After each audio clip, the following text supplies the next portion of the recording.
ሰላም ቅዱሳን በድጋሚ እንደምን አላችሁ? ሀገር ውስጥም ከሀገር ውጭም ያላችሁ የእግዚአብሔር ጸጋና ሰላም ይብዛላችሁ። እንኳን ወደዚህ ወደ ገሪዘን ቻናል በሰላም መጣችሁ። ዛሬ ደግሞ በእግዚአብሔር ጸጋና ረድኤት በድጋሚ ልንገናኝ ችለናል። እንግዲህ ዛሬ እግዚአብሔር በረዳን መጠን ትንሽ እንድናይ የፈለኩት ነገር በእግዚአብሔር ስለተያዘልን የከበረ ፍጻሜ እንድናይ ነው። ዛሬ በፊታችሁ በድጋሚ ቀረብኩት። በእግዚአብሔር የተያዘልን የከበረ ፍጻሜ ምንድነው? እንዴትስ ነው የምንገናኘው የሚለውን በጥቂቱ እግዚአብሔር በረዳን መጠን እንከፋፈላለን። ከዛ በፊት ግን ይህንን ቻናል እየተከታተላችሁ ያላችሁ ወንድሞችና እህቶች ይህ ቻናል ለብዙዎች እንዲደርስና እግዚአብሔር በሕይወታቸው ላይ ያዘላቸው የከበረ ፍጻሜ ጋር እንዲገናኙ እንዲረዳቸው ላይክ፣ ሼር፣ ሰብስክራይብ በማድረግ ለወዳጅ ዘመዶቻችሁ በተለይም ደግሞ እግዚአብሔርን ላላወቁ ወንድሞችና እህቶች ብታካፍሉ ወይም ብታደርሱ ብዬ መልእክቴን አስተላልፋለሁ።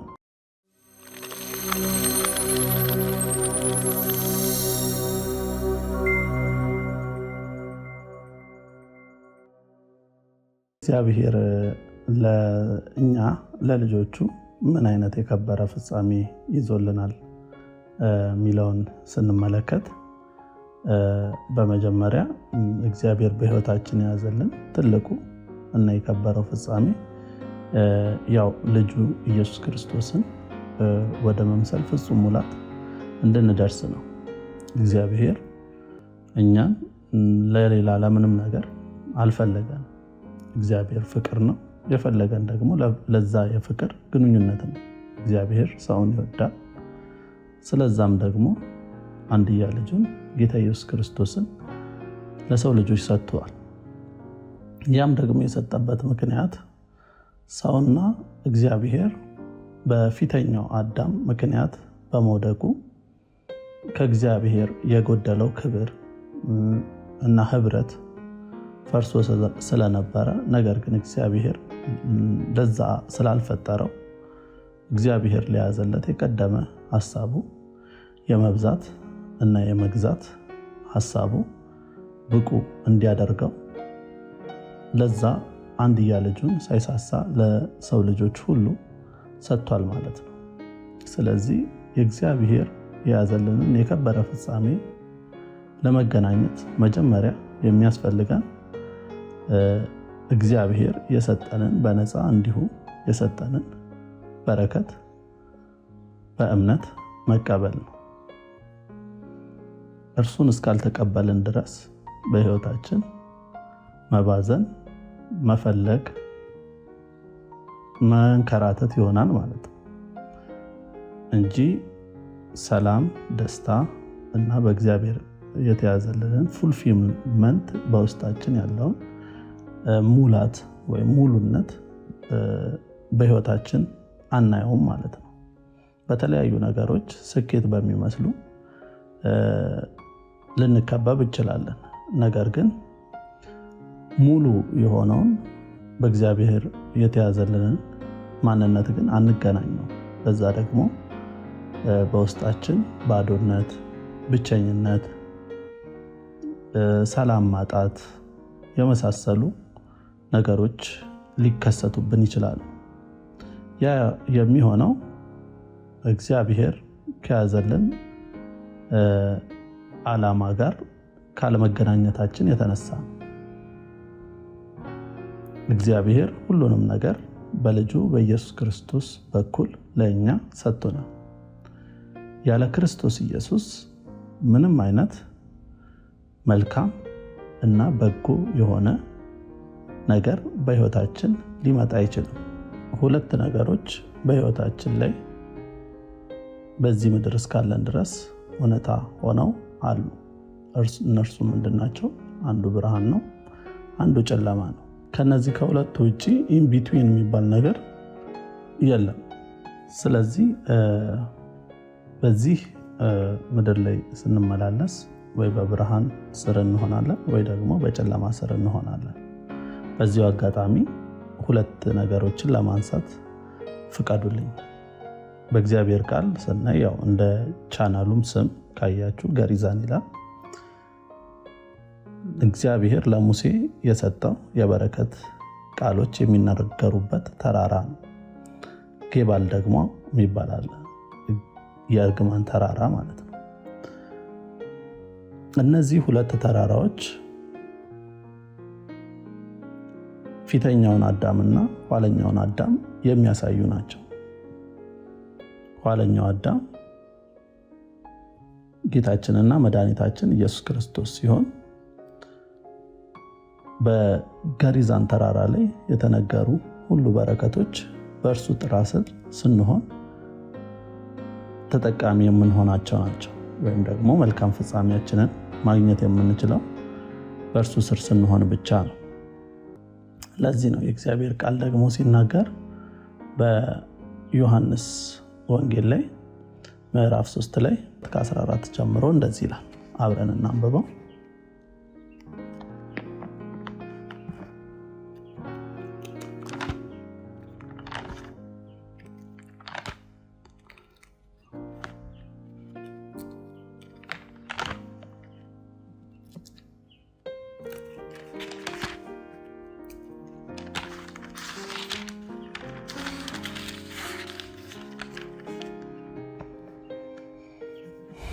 ዮሐንስ ወንጌል ምዕራፍ 3 ቁጥር 14 ሙሴ በምድረ በዳ እባብን እንደሰቀለ የሰው ልጅም እንዲሁ ሊሰቀል ይገባዋል። ይኸው በእርሱ የሚያምን ሁሉ የዘላለም ሕይወት እንዲኖረው ነው። በእርሱ የሚያምን ሁሉ የዘላለም ሕይወት እንዲኖረው እንጂ እንዳይጠፋ እግዚአብሔር አንድያ ልጁን እስከ መስጠት ድረስ ዓለሙን እንዲሁ ወዷልና። እግዚአብሔር ልጁን ወደ ዓለም የላከው በዓለም ለመፍረድ ሳይሆን ዓለምን በእርሱ ለማዳን ነው። በእርሱ የሚያምን ሁሉ አይፈረድበትም። በእርሱ የማያምን ግን በአንዱ በእግዚአብሔር ልጅ ስም ስላላመነ አሁኑኑ ተፈርዶበታል። ፍርዱም ይህ ነው፣ ብርሃን ወደ ዓለም መጣ፣ ሰዎች ግን ስራቸው ክፉ ስለነበረ ከብርሃን ይልቅ ጨለማን ወደዱ። ክፉ የሚያደርግ ሁሉ ብርሃንን ይጠላል፣ አድራጎቱም እንዳይገለጥ ወደ ብርሃን አይወጣም። በእውነት የሚመላለስ ግን ስራው በእግዚአብሔር የተሰራ መሆኑ በግልጽ ይታይ ዘንድ ወደ ብርሃን ይወጣል። እግዚአብሔር ይመስገን። ስለዚህ ቅድም እንደተነጋገርነው በዚህ ዓለም ወይ ብርሃን ወይ ደግሞ ጨለማ አለ። እንደዚህ የምናየው ወይም በአካል የምናየው ብርሃን ወይም ጨለማ ማለት ሳይሆን በሰው ሕይወት ወይ ከእግዚአብሔር ጋር ወይ ደግሞ ከዲያብሎስ ጋር ያለ ህብረት ይኖራል ማለት ነው። ጌታ ኢየሱስ ክርስቶስ በአንድ ቦታ ሲናገር ዲያብሎስ ሊያርድ ሊሰርቅና ሊያጠፋ እንጂ ለሌላ አይመጣም ማለት። ጌታ ግን እኔ ግን ሕይወት እንዲሆንላችሁ እንዲበዛላችሁ መጣሁ አለ። ስለዚህ በእግዚአብሔር የተያዘልንን የከበረ ፍጻሜ የምንገናኘው ጌታ ኢየሱስ ክርስቶስን ወደኛ በእምነት ስናስገባ ነው ማለት ነው። አንድ ምሳሌ ከመጽሐፍ ቅዱስ ብናይ ጴጥሮስ ትዝ የሚላችሁ ከሆነ ማቴዎስ ወንጌል ላይ ይመስለኛል ሌሊቱን ሙሉ አሳ ለመያዝ ሲደክሙ እንመለከታለን። ወይም ደግሞ የነሱ ስራ አሳ መያዝ ወይም ማጥመድ ስለነበረ አሳ አጥማጆች ስለነበሩ ወይም ደግሞ ፍጻሜያቸው እርሱ መስሏቸው በዛ ሲዳክሩ ስለነበረ በዛ ሌሊቱን ሙሉ ሲደክሙ እንመለከታለን። ኃይላቸውን ሁሉ ያላቸውን ኃይል ያላቸውን ሪሶርስ ኤቭሪቲንጋቸውን በመሰጠት ሲያደርጉ እንመለከታለን። ነገር ግን ፍሬ ሲያጡ እንመለከታለን ደግሞ በዛው። ከዛ በኋላ ግን ጌታ ኢየሱስ ክርስቶስ መጣ፣ ወደ ጴጥሮስ ታንኳ ገብቶ በዛ ያስተምር ጀመር። ማስተማሩንም በፈጸመ ጊዜ ወደ ጥልቁ ፈቀቅ እንበል፣ መረቦቻችሁንም አሳ ለማጥመድ ጣሉ አላቸው። ነገር ግን ጴጥሮስን በጣም መታከቱን የምትመለከቱት ጌታ ሆይ ሌሊቱን ሙሉ ለፋን፣ አንዳችም አልያዝንም አለ። ከዛ ግን በቃልህ መረቦችን እጥላለሁ አለ። ከዚያም የምታውቁት ታሪክ ነው። መረቦቹን በጣለ ጊዜ 2 ታንኳዎች እስኪሞሉ ድረስ መረቦቻቸውም እስኪቀደዱ ድረስ እጅግ ብዙ አሳን ያዙ። ይህ ምንን ያመለክታል? በራሳችን ድካምና ጥረት ፍጻሜ መስሎ የታየንን ወይም ደግሞ በጎ መስሎ የታየንን ነገር ስንታክትበት፣ ስንሰራበት፣ ስንደክምበት ብንውል ፍሬያማ ላንሆን እንደምንችል ያመለክታል። ነገር ግን ከክርስቶስ ጋር ስንገናኝ ወይም ደግሞ ከእግዚአብሔር ፍቃድ ጋር ስንገናኝ ፍቃዳችንን ትንሿ ጀልባችንን ለጌታ አሳልፈን ስንሰጥ በስራ ወይም በጉልበት ሳይሆን በእግዚአብሔር ጸጋ እና በእግዚአብሔር ኃይል መረቦቻችን በከበሩ ነገሮች እንደሚሞሉ ያመለክታል። ስለዚህም ወንድሞቼና እህቶቼ የከበረ ፍጻሜያችንን ለመገናኘት አንደኛ ጌታ ኢየሱስ ክርስቶስን እንደ ግል አዳኛችን አድርገን በሕይወታችን መቀበል ያስፈልገናል። ሁለተኛ ደግሞ አስቀድማችሁ መንግስቱንና ጽድቁን እሹ ሌላ ሁሉ ይጨመርላችኋል ስለሚል የእግዚአብሔር ቃል አስቀድመን የጌታን ፍቃድና መንግስት መፈለግ ያስፈልገናል። ያለበለዚያ እንደ ክርስቲያን እንደ ዓለማ አይደለም አሁን የምንነጋገረው። እንደ ክርስቲያን እግዚአብሔር በእውነት የያዘልን በጎ ፍጻሜ ለመገናኘት ካስፈለገ መንገዱ አንድ ብቻ ነው። እርሱም ለእግዚአብሔር በእምነት በመታዘዝ እና የእግዚአብሔርን መንግስትና ጽድቅ በመሻት ጌታ ኢየሱስ ክርስቶስ ደግሞ በሰጠን ወይም ደግሞ ባስተማረን በሞቱ መርቆ በከፈተልን አዲስና ሕያው መንገድ በመመላለስ እግዚአብሔር ከያዘልን የከበረ ፍጻሜ ጋር መገናኘት እንችላለን ማለት ነው። ያለበለዚያ ግን ትርፉ ድካም ነው።